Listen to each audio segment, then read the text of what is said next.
Demerara-Berbice, better known as Region 10, is propelling to new heights. The people of the region have enjoyed impactful development in 2019. Are you ready to embark on a truly epic adventure to an undiscovered corner of South America, where some of the most spectacular natural attractions are unveiled within a beautifully diverse landscape? From the wetlands and savannas to the ancient mountains, magnificent waterways and lush enriching rainforest would provide a vast playground for some of the most exotic and breathtaking creatures on the planet, including many of the world's giant species. This untouched land of mystery and wonder serves up an exclusive experience for travelers. So are you ready for a new, awe-inspiring adventure? Welcome back to nature. Welcome to Guyana.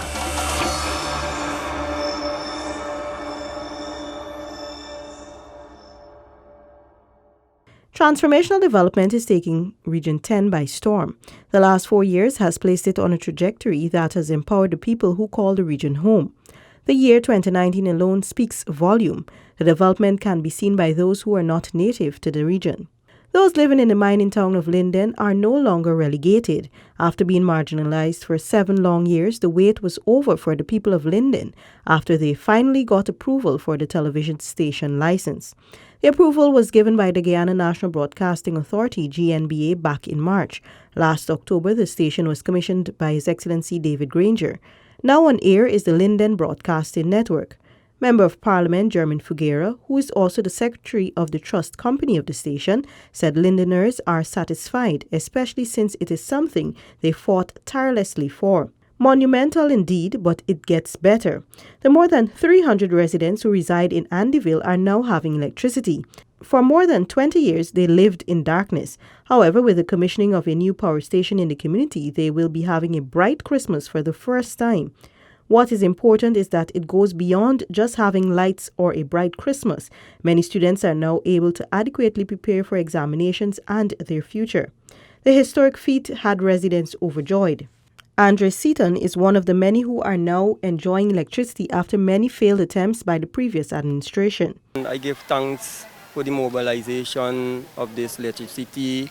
I give thanks to the ministers that fund the money to make it happen, and all the officials, them, all the other ministers, and the regional chairman, all whoever support to us to get this done, I give thanks for.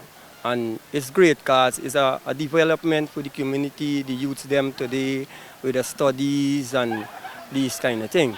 Chairman of the community, Michael Green, echoed similar sentiments. He reflected on the struggles the community faced. However, with this massive achievement, he is optimistic about the future. So, this is just the beginning.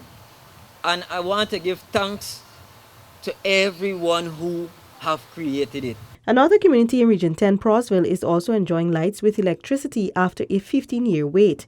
The community now has its own power supply system that benefits over 200 households. Odessa Luther, a businesswoman from the community, is elated. With the new development, she envisions her business reaching new heights.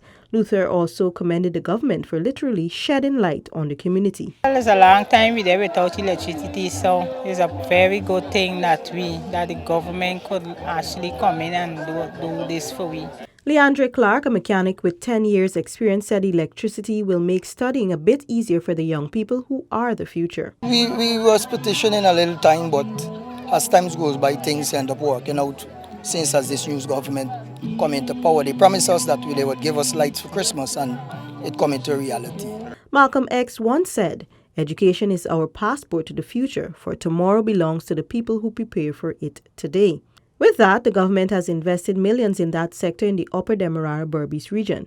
Back in February, a $50 million 30-seater off-road school bus was delivered to provide free transportation for students to attend school in Linden. Students from communities such as Kumaka, Old England, Nottinghamshire, and Three Friends are all benefiting. What is so fundamental about the bus is the fact that the communities are 15 miles away from Linden. Additionally, it offsets the parents of each child that uses the bus $500 daily in transportation cost. Moreover, the students of Dora Primary School on the Linden-Soesdijk Highway received a boat and engine, which now affords students the opportunity to attend school on time. Over in Kumaka, 40 residents are now living comfortably. Last May, they received their agreement of sale. The agreement was a prerequisite to allow them to be issued titles for their lands, which they have been occupying for decades without any legal document. Chanelli Brimmer said having the document will empower residents of the community to improve their quality of life. Life can only be understood backwards, but it must be lived forwards, were the words of a Danish philosopher. Understanding what took place in the past is critical to moving forward. The coalition government understood the plight of persons living out of Georgetown trying to access passport and immigration services. A modern $31 million passport office was commissioned. Application for new passports, renewal of passports, or replacements of lost or damaged passports, as well as application of birth, death, and marriage certificates are being done at the office. Healthcare, of course, did not take a backseat in Region 10. The region received a boost in that sector after a $60 million water ambulance was handed over to the Regional Democratic Council. The boat complements a much smaller vessel for health in the region and caters to the emergency needs of persons in riverine areas along the Berbice River. The vessel is equipped with all the necessary medical supplies, including monitors, oxygen tanks, and a stretcher. It is also equipped with a 200 horsepower engine, which means it will take less traveling time. Regional Health Officer Dr. Pansy Armstrong explained that this will be of tremendous benefit to residents since it is usually costly to be transported in and out of riverine communities for medical reasons. Riverine areas have their own challenges getting from point A to point B, and as the health team do their outreaches, as well as it will cater for emergencies, the people of the Berbice River will benefit from the use of this ambulance. It is the policy of the Ministry of Health for universal health care, and therefore if the residents can reach us, we will have to reach them. Added to the list of achievements in the region is the commissioning of 2 community centers at Amelia's Ward and Blueberry Hill and a women's shelter for abused women at an undisclosed location in Region 10. The Director General of the Ministry of the Presidency, Joseph Harmon, said the centers will provide a base from which they can improve the quality of those from the town.